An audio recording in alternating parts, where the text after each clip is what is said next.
কাটিগড়ায় কৃত্রিম বন্যার ভয়াবহতা। প্রথমবার জলবন্দী চলনাপুর এবং বিহারা অঞ্চলের মানুষেরা স্বাধীনতার পরে।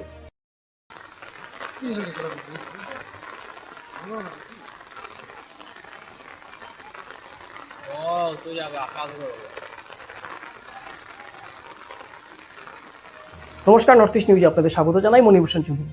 স্বাধীনতার পরে প্রথমবার জলবন্দী বিহার এবং চলনাপুরের অঞ্চলের মানুষেরা, তাদেরও একই অভিযোগ, শুকনোর মরশুমে কেন বিভাগীয় কর্তৃপক্ষ কাজ করে না, প্রশাসন কেন সজাগ থাকে না শুকনোর মরশুমে। কারণ বৃষ্টি নামতেই অনেক অঞ্চলের সাথে সাথে সেই অঞ্চলেও খারাপ প্রভাব দেখা যায়।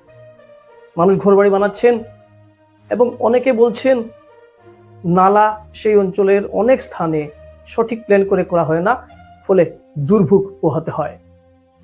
সম্রাট ধর বিশিষ্ট সমাজসেবী এবং সোশ্যাল মিডিয়াতে প্রচন্ড অ্যাক্টিভ থাকেন।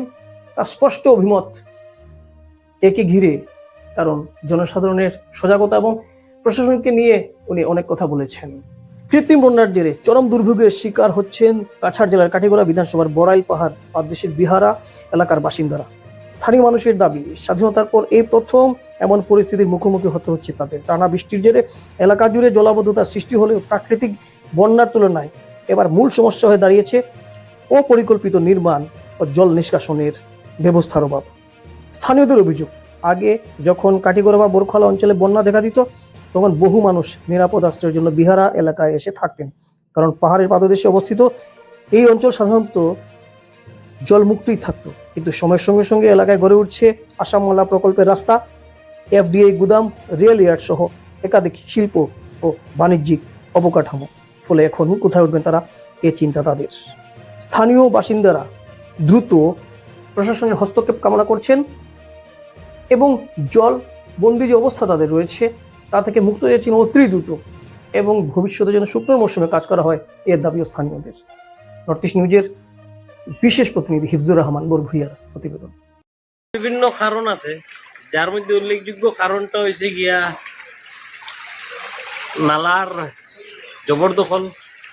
তারপরের কারণটা হয়েছে আসামমালা প্রকল্পের যে রাস্তাটা ওর, সেই রাস্তাটা দিয়া মানে নালা না থাকায় জল যার না। তৃতীয় কারণটা হয়েছে এফসিআই, সবেও তার জায়গা বরিয়া, তারা ব্যবসা করে কিছু করে, কিন্তু সাধারণ মানুষের যে সমস্যাটা ওর, এটা নিয়ে কোনো ধরনের হেলদুল নাই। রইল কথা ফ্লাড কন্ট্রোল ডিপার্টমেন্টের, এই ডিপার্টমেন্টটা হয়েছে গিয়া টোটাল বকওয়াস ডিপার্টমেন্ট। কথা কইলে খারাপ পাইলেও সবে, কারণ এখন পর্যন্ত এমন থিওরি আমি দেখছি না যে ফ্লাড কন্ট্রোল করে নিতে পারছে। হ্যাঁ, 17 কোটি টাকা ব্যয়ে যে বাঁধ নির্মাণ হয়, সেই বাঁধও ভাঙ্গিয়া পড়ে যায়। হ্যাঁ, এটা কিভাবে সম্ভব?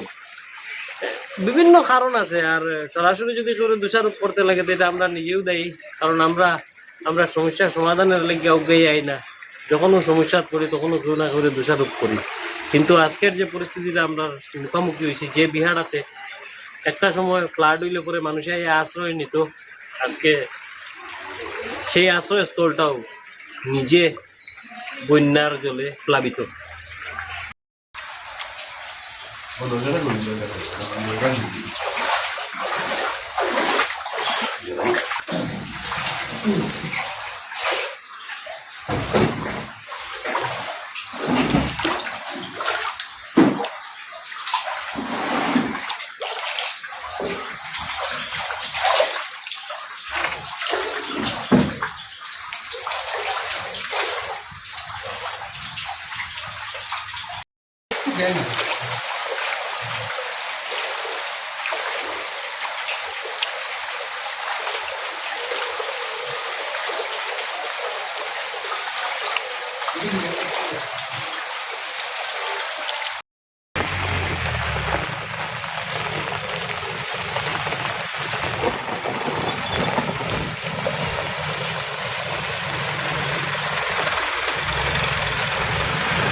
कंप्यूटर लिए ना।